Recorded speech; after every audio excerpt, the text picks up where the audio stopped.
So the successful yoga teacher is successful because of a self-reflective process of asking what kind of success they want to have, even if they're not exemplary or skillful. It's really interesting. Just saying, like, what kind of success do I want to have? And that's a very deep level of being successful. Namaste.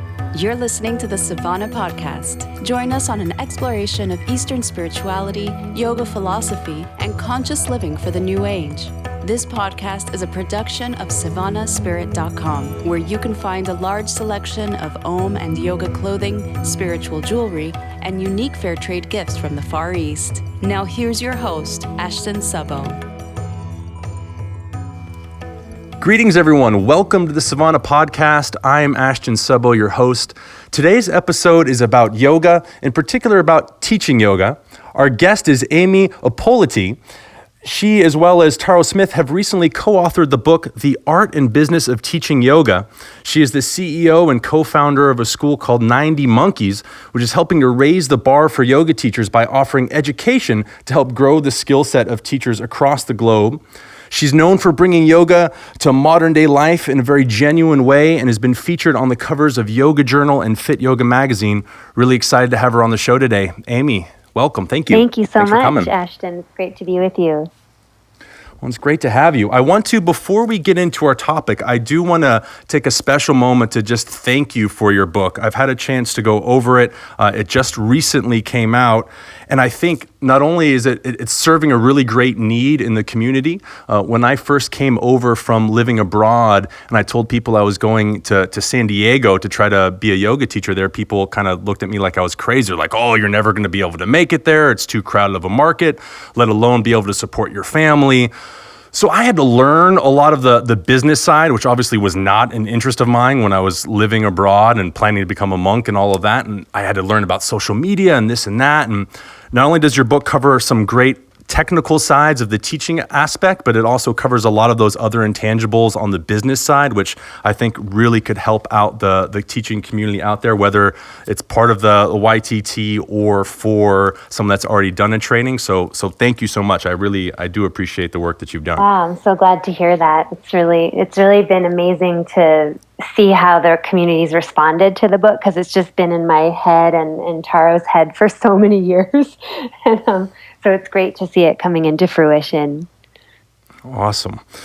So to get started with our conversation, I want to start first by kind of defining what makes a yoga teacher in particular. Like, obviously the guru model of India is not the model that we have here in the West. What makes a yoga teacher here per se is not necessarily what would be in a country like India. So how would you define the role of a yoga teacher in our culture today?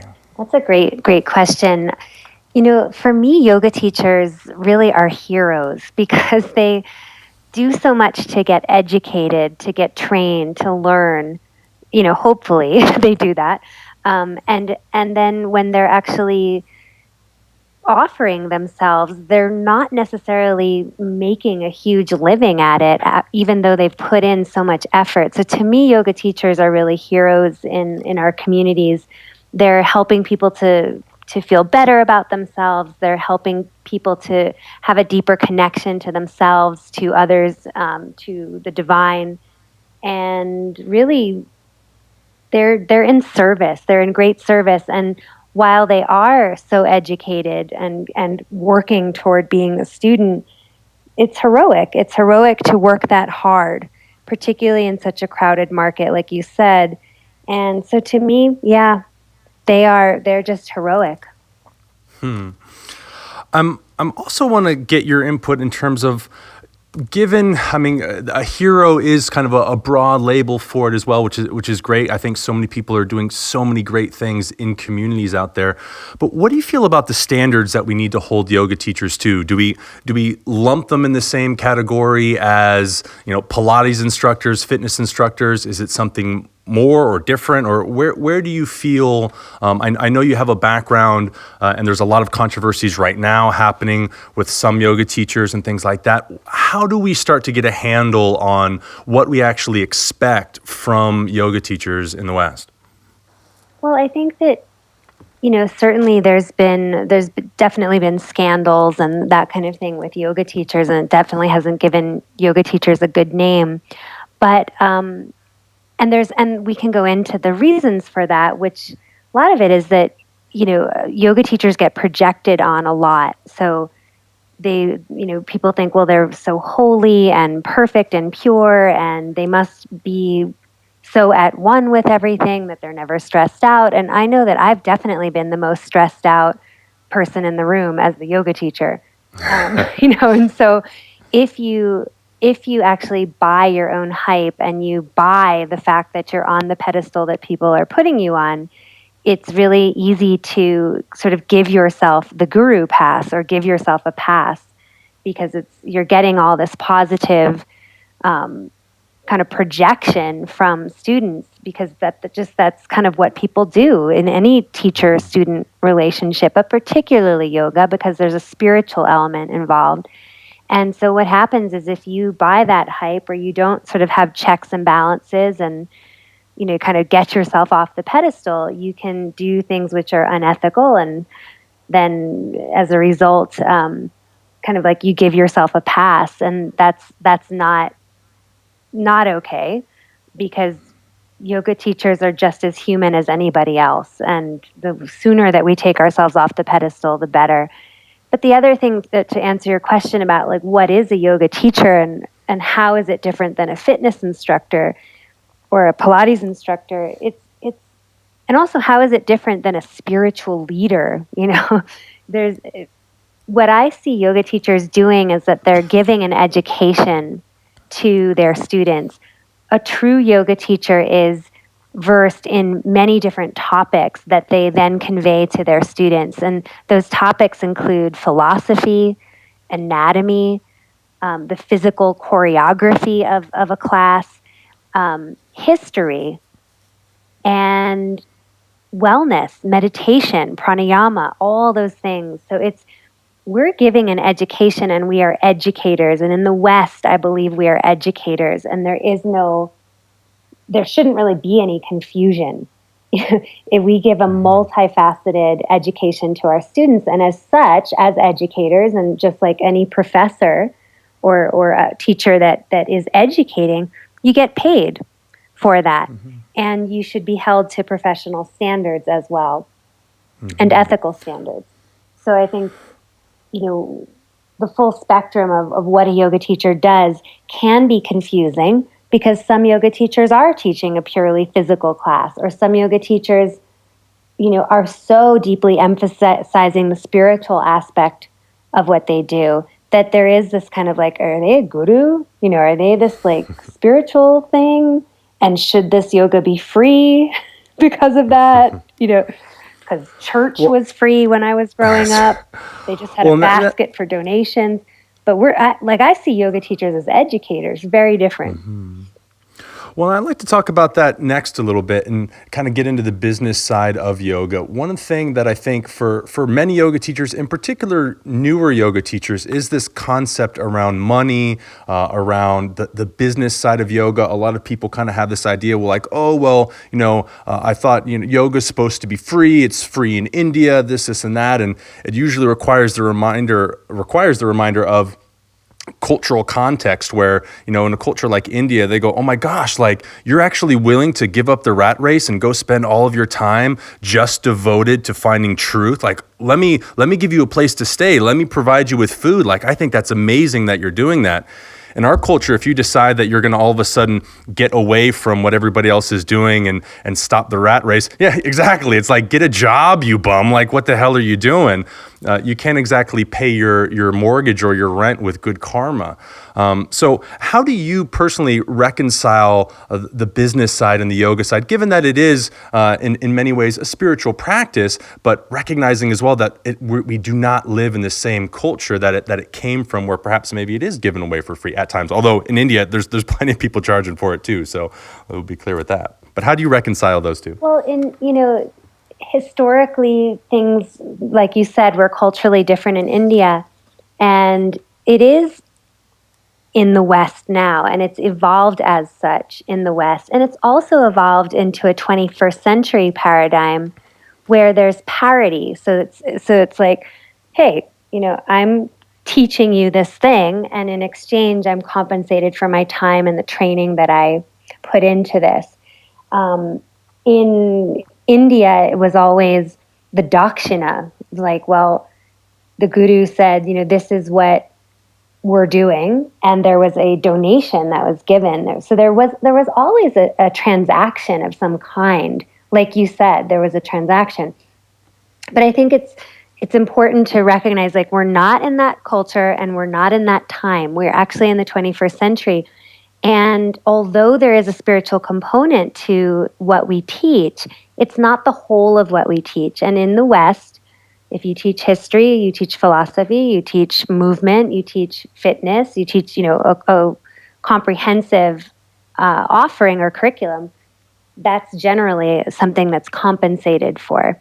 And when you train, you're compensated. So that spiritual thing is what makes people go, hey, isn't yoga supposed to be free? Because of that, the memory there is, well, when we went to church and it was spiritual, there was no one saying it costs this much. There was maybe a donation basket. So I think that that's where the confusion comes in. But again, we are educators, we're not preachers. Mm-hmm. So once we put yoga into this field of both of education, as well as, again, having that spiritual component to it, but the whole gamut of everything, what would you say then, well, first, what would be your definition of success, but then what do you say then would make a yoga teacher successful? What makes a successful yoga teacher? Well, a successful yoga teacher,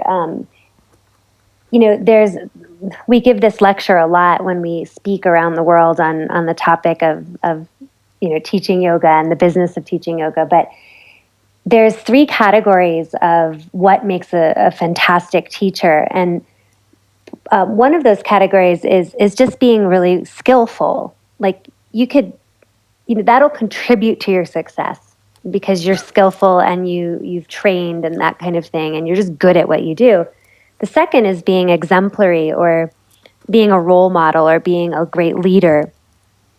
Doing, just having, good ethics, being honest, having presence, those sorts of things. But the successful part is interesting because it can be divided into two ways that you might become successful. And success is interesting because someone can be successful and not actually be skillful or exemplary. And that is usually because of superficial reasons or reflective or deep reasons, is what we call it. So the successful yoga teacher is successful because of either a self-reflective process of asking what kind of success they want to have. So they've actually contemplated, what kind of students do I want to have? How many classes do I want to teach per week? What kinds of offerings do I want to give? Is it retreats? Is it workshops? Do I want to teach small classes, larger classes? Do I want people to, continually come back to class and have good retention? So it's like you're setting those goals for yourself and also knowing your mission as a yoga teacher.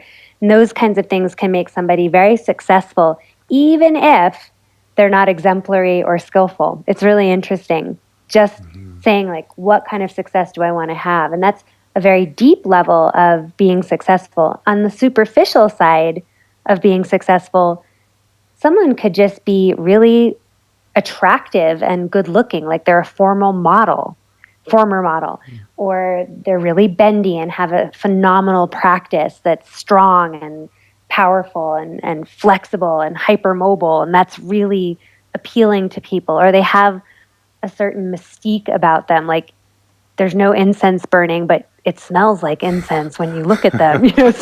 They're just like really mystical seeming. And they could also be a former actor, so they kind of have a performance vibe that attracts people to their classes. They could have a survivor story that, they had a deep loss in their life, and so people want to learn from them because they've gone through this really difficult thing.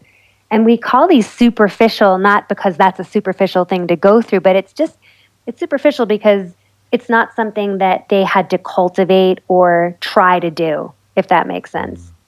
Absolutely. It's like you're either born good looking or you're not, right? And Right. so success can really come in so many ways, but we hope that it will come because a teacher is exemplary. They're a great leader. They're well trained. They're skilled. We hope that that brings them success. But deep success doesn't come without that sense of contemplation of what kind of success do I want? And so that's really how I define it. Well, and I love in your book too, you pose a lot of these questions and exercises for the student teacher to really ask, what type of students do you want? What type do you want to be the jet setting teacher doing retreats to Europe and this and that? Do you want a strong community? Do you want this or do you want that? And it is really important to establish that for oneself of like, what is it that you actually want? And then you can actually start to develop the plan to achieve that instead of just kind of wafting around, which again is another trait sometimes in the yoga community of like, I'm just going with the flow and I'm gonna kind of waft over here one day and over there the next, which then it doesn't really serve people as well, because at that point, you can't even you're stuck eating top ramen all the time and you can barely pay your bills. Yeah, and good yoga is a mixture of having a kind of structure and plan and direction and being like totally spontaneous and being able to go with the flow. I mean, it's stiram sukham asanam, right? Like, that's that famous yoga sutra of an asana must be both steady and free. It's the same thing. Well, and it's mirrored within the class structure as well, I think, where I always tell my teacher students of like, hey, always come to a class with a plan, have a class ready, but be prepared to throw out the class if you need to. It's like you might have had a class that was 90% twists and all of a sudden like you got 6 pregnant women in your class. Totally. It's like, maybe like you got this awesome handstand class ready to go. And then, it's all beginners. Rotator cuff. Exactly. Stuff, right? Absolutely. Instead of just kind of showing up in class, I'm going to go with the flow and see what the student's like. Because then you're inevitably, again, going to come in that situation where one person wants hips, one person wants this and that. And then this person's upset because now they didn't want that and they got this. And you put up the question for the room and, have a plan and work with it. And that definitely sets everyone up for success. Just literally talking about that last night at dinner after a book signing. But just that having a plan is such a good idea. And yet Absolutely. You have to be ready to throw it out the window. And also like have it there, but also have a part of your awareness that's open to who's actually in the room and what they need, as opposed to landing your plan on them because you're so stuck to your structure, right? Absolutely. So what would you say is the biggest challenge being a modern yoga teacher in the West?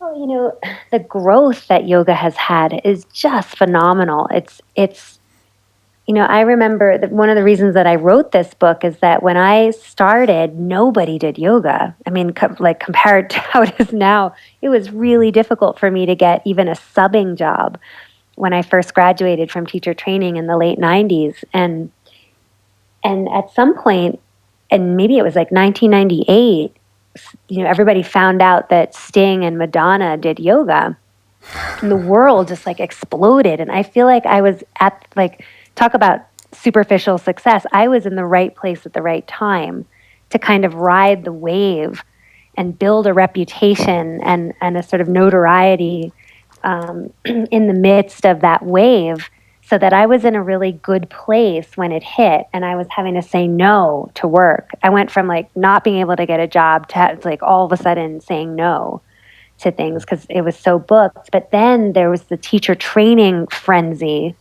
that occurred from that popularity, and it still hasn't stopped. My first graduates, they did okay, but my second group of graduates, they had trouble finding work. And that is why I said, I need to write this book eventually, because I need to help my kids, the ones that I had graduated, to be able to get work. And I felt like the mother that was her kids were leaving the nest and they weren't able to survive, right? It was this real deep, like, I need to do something about this. And that's when I studied business and marketing and met Taro and all that. And, so I think that really is one of the hardest things is to, one, figure out, like you said, what kind of yoga teacher do I want to be in this sea of other yoga teachers? And how do I keep my work full of integrity? I think there's, yoga teachers now with the rise of social media and Instagram followings, I think are constantly coming up against their own values and their own ethics around, do I support this brand that's asking me, if I would post, and they would pay me to post this thing. Wow, that's, I could make $1,000 tomorrow if I say yes to this. And so I think that there's even that challenge for a lot of, especially the younger demographic of yoga teacher, but anybody who's playing with social media right now in the yoga world. But it's always been about, how do I stand out? The largest challenge. And it's interesting. I think there's also this pressure to be a yoga celebrity or to be like a famous yoga teacher. And maybe it's not a pressure, but there's this pull or a drive or an ambition to do that. And really what our yoga students need the most is someone who's present and shows up and is consistent and can help them get out of pain and can help them feel better about themselves. And that consistent showing up, to me, is like, if you can focus on that, other things may fall into place for you. Absolutely. And I think too, if you look at so many, I mean, like yourself, but so many of the teachers that are really successful, it's not like they were, I mean, you have a few of the overnight successes, but a lot of them took a good 10, 15 years of teaching and that consistency to become overnight successes. Like they were doing it, they were just grudging through teaching all those classes early on, and then, hey, right place, right time, all of a sudden it blows up, and all of a sudden they have that huge success. But it didn't just happen. Well, it took a really long time of handle the cultivating success as well. They can handle it from a place of wisdom and just groundedness. Whereas I think when you are an actual overnight success, but you've only been teaching for 1 or 2 years, it's a lot of pressure to suddenly be this thought leader and have this opinion and be able to help people. It's a lot of pressure if you haven't actually been in the trenches doing that for years with a solid community that you've shown up for.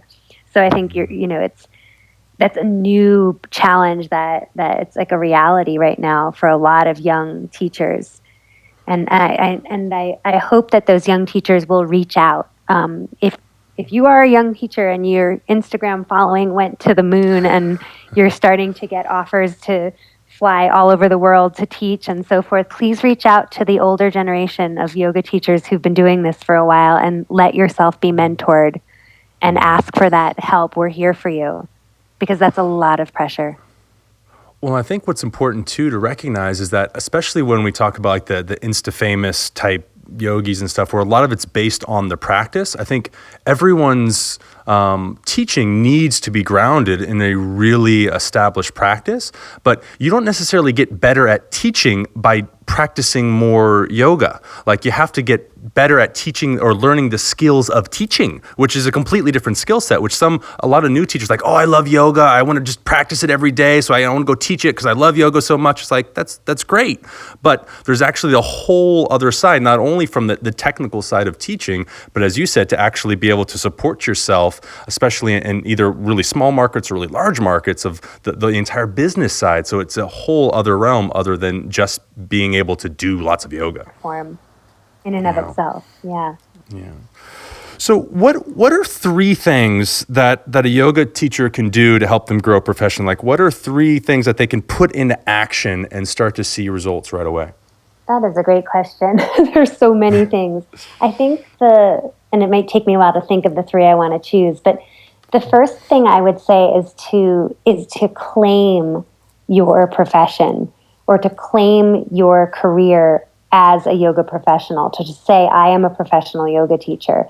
I think that when we treat it as a hobby, we not only kind of just flounder and don't really get anywhere with it, unless that kind of is what you want to do. But I mean, if you really want to succeed at this, you've got to claim it as a profession. Hobbyists will tend to undermine those who are really trying hard to earn a living, earn an honest living teaching yoga, because they're not taking it as seriously. They're maybe willing to teach for very little or even for free, and that can undermine other professionals who are really trying to do it. So by saying I'm a professional, it's actually going like, I care about the community of other yoga teachers that I'm working with. So we have to be a team as much as we're all like in competition or whatever, because it's so crowded. We're also a team. We have to stick together and work together and love each other. So there's that.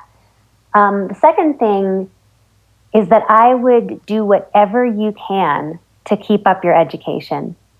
And that means going to public classes at least once a week, show up in the community and take a class, to get yourself educated, to be visible within the community, and also stay current with what's going on. And if you can do more than one class, that's great.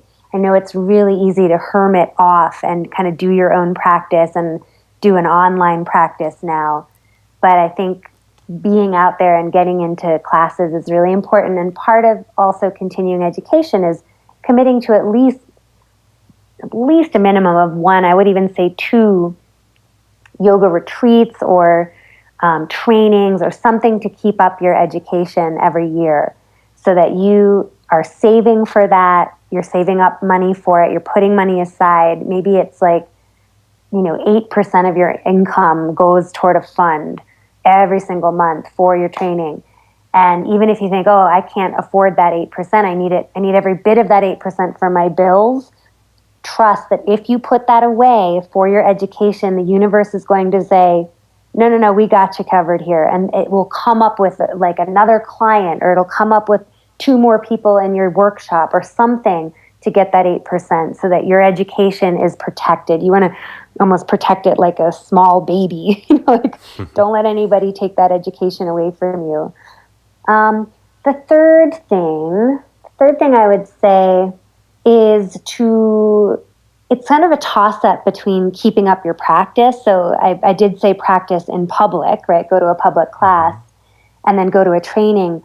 But also, don't just practice, like if you're teaching regular classes, don't just practice once a week, or even just for 10 minutes a week or something like that. Like have some sort of consistent practice, even if it's 10 minutes a day. Have some kind of consistent practice. It's going to make you more inspired and juiced up and jazzed to offer something to your students than almost anything else in the world. And it's so easy to drop that when you're busy, when you're running around like a crazy person with your smartphone, and you've got kids you're managing, and you've got one practice or one class that you're teaching on this side of town and another on the other side of town. And it's so hard to manage your time, and then practice is the first thing to go. So do what you can to if it means like roll out your mat and keep it rolled out and just get on it, and even do like a handstand or a pinch mayurasana, something to get you upside down. Whenever you see that mat, just like get on it. Well, I think too, you kind of touched on a little bit where just commit to 10 minutes, because that's my thing of like, okay, I'm going to tell myself 10 minutes, and it hardly ever only lasts 10 minutes. So you start getting in, you're like, oh my gosh, I need to do this more. And it just starts feeling good. And then you keep doing it. And if you say, well, I need an hour, or I need 2 hours to do my practice. I mean, I've got more time now that I moved to Northern Cal, but when I was in San Diego, I mean, to say, okay, I'm going to schedule off 2 hours of my time each day. It's like, who has time for that? But 10 minutes I could get in, and then it always would evolve into more, just because the natural evolution of getting into it. Exactly. And the other thing that's so wonderful is practicing with other yoga teachers, just getting together and having your mats out and having that really be a regular gig, a regular thing. It's a standing date that you have with your favorite friends that you teach yoga with. That is something that I did for, gosh, I feel like probably like 14 years of my career. I had that going. It's been a little bit tougher in the last few years to do that, but I hope to start that up again. But it was so essential to my practice. My practice went through the roof in terms of, just level and depth within the poses, and then just the community feeling of it, the friendship, the support, is so important. Well, I think one of the things that I definitely learned in San Diego, that, when I was living out in Asia and secluding myself more and more and more, was the power of community, by bringing people together and encouraging that. What happens when you do that for everyone involved is such a powerful thing, and it's been one of the greatest lessons I've learned since being back here in the West. I think anything that a teacher or a student can do to get involved with their community is going to have a positive effect, not just on themselves, but on everyone else. So I'm a huge supporter of that. To change gears just a little bit, where do you see yoga going next in the West? Like, how does it continue to evolve here, or where would you like to see it evolve, we could say? Well, I think that, I don't know if you've noticed this, but in the last few years, and I've been surveying a lot of my students and just followers on Facebook and Instagram and things like that, but been asking them a lot, like, what do you feel has happened, to the yoga world in the last few years? And it seems that with the advent of social media, there's so much accessibility to the poses and the physicality of yoga through the imagery and the video aspect of it, and I also feel like as a culture, humanity is so unbelievably pegged and busy. Like, somehow time is so much faster than it used to be. And I know that's maybe because I'm older, but I know that most people just don't have the time. They're really, really committed to a ton of different things. And maybe it's the way in which technology allows us to do more. We just can say yes to more things, and therefore we have more on our plate. But what I find is that the yoga world has changed in such a way that we used to have 90-minute classes. Now the trend is 60-minute. So we're not... And they're even trying to get them to 45 now, too. Yeah, it's like we're not doing yoga as long as we used to. I think online yoga has also been an incredible gift to so many people because it's getting them on the mat, but maybe for shorter durations and also not in community anymore. And the other statistic that I recently learned about and doing a lot of research on technology and how it's affecting culture right now. But another thing is that our attention span as a human race has decreased dramatically from internet use. And so in 2000, our attention span was 12 seconds, and it's been reduced to 8 seconds. That's so insane. Which is less than a goldfish by 1 second. So we have less of an attention span than a goldfish. I mean, that's the average. I mean, maybe you and I don't, but who knows? But I definitely noticed. Wait, were you saying something? I lost my train of thought. But our attention span, I noticed that my attention span is definitely not as keen as it was, and that I'm not quite as smart as I was. And so I think, that's kind of happening across the board for humanity as a whole. But the way that I see that affecting yoga is that we've got shorter classes. I notice that there's less interest in the philosophy. There's less patience for Dharma talks in yoga classes. There's more of an interest in how do I get this pose, because maybe social media has been inspiring people to want to be more pose-centric. And my hope for yoga in the future is that the pendulum swings back to where we kind of start to realize that technology is taking over our brains in ways that maybe we didn't want. And that we can get back to that place of really being students and almost for yoga to be more of an academic pursuit like it once was. It just doesn't feel like it's that way as much anymore. And also for the lineage to kind of come back into play a bit more. I feel like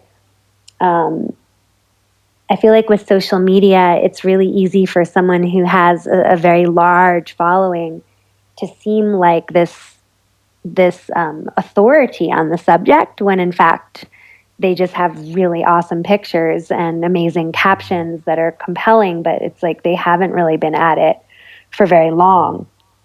And so they're kind of directing the narrative on yoga in their own way, but there isn't the lineage of, like when I was growing up in the yoga world, it was like I wanted to hear from all of my teachers who'd been in India in the 1970s. Like I want to hear those stories. And it feels like the stories are getting lost a little bit from before, that just are so enriching, and they carry us forward in such a inspiring way. Stories can do that. And so it feels like that's lacking, and I hope that people will have interest in the stories of yoga from before.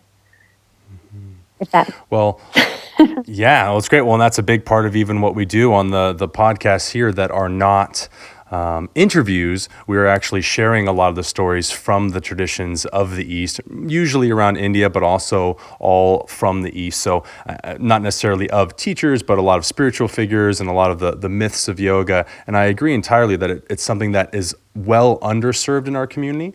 But something that I think has been really inspiring to me or hopeful for me is that, I mean, when I first came back to the States from living abroad, I was very much like, let's just sit down and talk about the philosophy for 2 hours. And nobody was showing up to those classes at all. So I'm like, okay, well, I love a physical practice. Why don't I, you want to sweat? Absolutely. Let's go in and sweat. And the whole time layering in the philosophy on top of it. I mean, I think there's a definite skill set in like, how do you integrate the two? But my students and the community that I built over the years in San Diego was like, they definitely came thinking like, okay, Ashton's the anatomy guy. He's got a really strong practice and classes. And yes, we're going to work, we're going to sweat. But the whole time people were getting this other stuff, and it was opening them up towards the end, where when I was doing workshops where it was all just on like mantra and these ecstatic breathing techniques, and like people were in the philosophy, people were so interested in that because it wasn't shoved in their face. It was like, okay, yoga's going to meet them where they're at. Our culture is a physical culture. They're also very sedentary. So it's like, okay, you want to come to move, let's move. And then slowly, in a very non-aggressive way, we're just going to keep throwing the little nuggets at you so that that interest starts to build. And from my perspective anyways, hearing a lot of that same like, well, it's all about the physical, was that people want more. It's just you can't throw it at them. In the way like, well, yoga is this, and so if you just want to work out, then you're not invited. I think how we blend those two is a really great way of how we're going to move forward to kind of, like you said, like to blend those two. It does take skill to kind of create depth in a 60-minute period. Mm-hmm. So that, that is essentially exactly what needs to happen, is that we need to start getting really good at weaving the nuggets in. And I know I do that in my classes as well, try to kick some butt and then weave it in without talking too much because the attention span's not there. But that is exactly what needs to happen.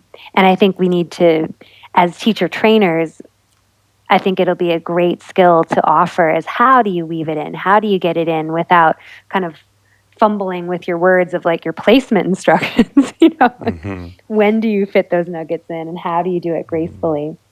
Mm-hmm.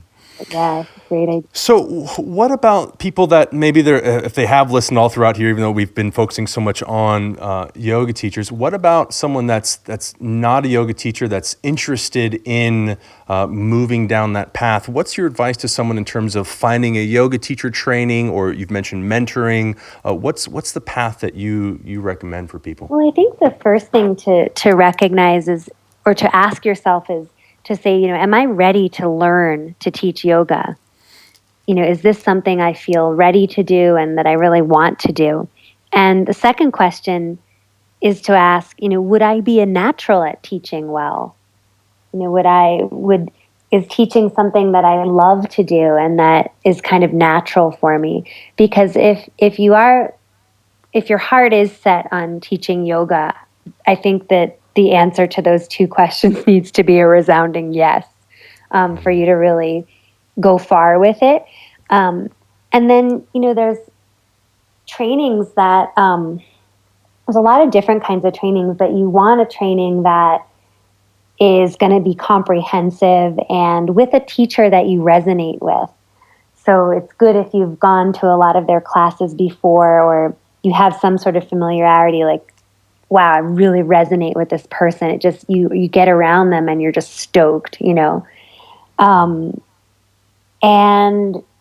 the training for me, like like I mentioned, how well-rounded an education in yoga is. And, a 200-hour teacher training generally gives you an overview, but it's also a time to really delve into the practice of yoga and to have long hours of practice. And then with that, learn anatomy, learn philosophy, learn the history of yoga, learn about some of the more subtle techniques like meditation and pranayama. And, gosh, I think that that you'll know that you want to teach yoga because certain signs will just come up. Like you'll just feel it when you know it's your time to teach. And you can always just take the teacher training as a way of deepening your understanding of yoga. And maybe you come out of it and you never teach, but that experience will always be with you of developing your own practice and hopefully connecting to yourself in a deeper way, in a way that transforms you and gets you on a journey of self-inquiry and learning about yourself. Like to me, the journey in our 200-hour trainings in Boulder it's all about you. It's all about like, if you get nothing out of this, hopefully you do get that this is about your journey and your transformation. And when you get that hit of transformation, it's like you either are going to share it or you're not, but you always will have that gift, if that makes sense. Mm-hmm. Well, in some sense, the yoga trainings have been kind of the avenue for most people that want to go deeper with it. But I think you made a really important distinction. It's something that I tell people all the time is that, look, if you love doing yoga, I mean, you can take a teacher training. That's awesome. Deepen your practice, all of that, because that's kind of where we go in our culture when you're looking for more than just the regular classes.